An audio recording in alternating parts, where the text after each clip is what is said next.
Bonsoir à tous, bienvenue dans ce point de l'actualité. La Côte d'Ivoire tombe en finale de l'Afrobasket 2021. Elle n'aura pas cette troisième étoile continentale. Les éléphants ont perdu face à la Tunisie 75-78. Un match très sérieux disputé cet après-midi à Kigali au Rwanda. Solo Diabaté, Costello et leurs équipiers n'ont pas trouvé la faille devant des Tunisiens défensivement plus solides. Cette folle journée à Conakry en Guinée, l'armée affirme tenir la capitale. Elle revendique l'arrestation du président Alpha Condé. C'est le colonel Mamadi Doumbouya, commandant des forces spéciales, qui a mené l'insurrection. Il a livré un message à la radio-télévision nationale, la RTG, dans lequel il dissout la Constitution et les institutions de la République. Reste à savoir si le reste de l'armée va suivre l'appel du colonel Doumbouya et si les affrontements sont réellement terminés. La situation, en tout cas, reste confuse. Le patron de l'ONU, Antonio Guterres, a d'ores et déjà condamné dans un tweet appelant à la libération immédiate du président Alpha Condé. Ici en Côte d'Ivoire, mademoiselle Yassé Olivia est sur le trône de la beauté ivoirienne.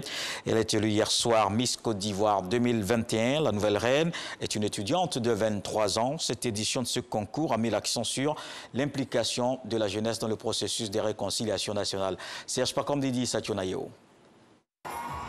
Rideau sur la 24e édition du concours Miss Côte d'Ivoire. Olivia Yassé, candidate numéro 24, a été élue Miss Côte d'Ivoire 2021.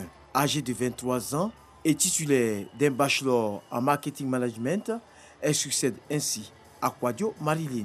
Je suis très émue, comme vous pouvez le voir, j'ai beaucoup pleuré. J'ai essayé de retenir mes larmes, mais c'était plus fort que moi. Je suis très contente, je suis très reconnaissante et je suis aussi fière. J'aimerais sensibiliser à cause de la valorisation de la peau noire, la valorisation de la peau naturelle. Je pense que c'est très important. Atie Kenza, candidate numéro 10, âgée de 18 ans, nouvelle bachelière, et Mourad Fatima, 18 ans également, étudiante en première année de gestion et économie, ont été classées respectivement première et deuxième dauphine. Le commissi se réjouit du bon déroulement du concours en cette période de Covid-19.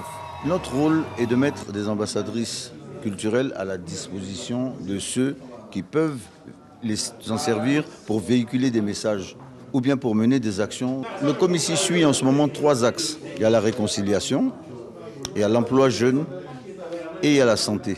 Pour les autorités, il est important de magnifier la beauté de la femme ivoirienne. Chers membres du commissi, le ministère de la Culture et de l'Industrie des Arts et du Spectacle est fier de vous et vous félicite. Aux différentes candidates, nos reines de beauté, je voudrais exprimer mes chaleureuses félicitations pour leur courage et pour l'éclat dont elles illuminent cette salle. Ce concours va bien au-delà du show d'un soir. Il participe du rayonnement de notre pays. Et chacune des participantes est à sa manière une ambassadrice de notre pays. Il est aussi symbolique de l'unité de notre nation. Prétendre au titre d'ambassadrice de la beauté ivoirienne est une ambition noble et courageuse qui requiert des qualités éminemment importantes pour notre pays, telles que l'intelligence, la confiance en soi et le respect de nos valeurs. Quel que soit le dénouement de cette compétition, c'est la Côte d'Ivoire rassemblée, réconciliée et solidaire qui gagne. Présélectionnée à Yamoussoukro, Olivia Yassé est la 8e Miss que la région du Bélier offre à la Côte d'Ivoire. Et dans l'actualité également à Séman, dans la région des Lacs, justement, les jeunes et les cadres veulent par des actions de portée sociale renforcer la cohésion. Un match de football pour partager ces valeurs de paix. Une opération de vaccination et de dépistage également organisée pour la prévention de maladies telles que le diabète. Cette initiative a vu l'implication des associations partenaires venues de la France.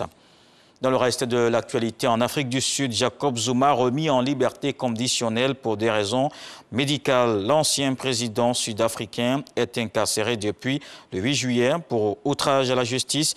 Il purge une peine de 15 mois d'emprisonnement pour avoir refusé de comparaître devant une commission d'enquête sur la corruption d'État sous sa présidence. C'était entre 2009 et 2018. Au moins 4 paramilitaires pakistanais tués dans l'ouest du pays. Un kamikaze à moto s'est fait exploser ce dimanche à Quetta.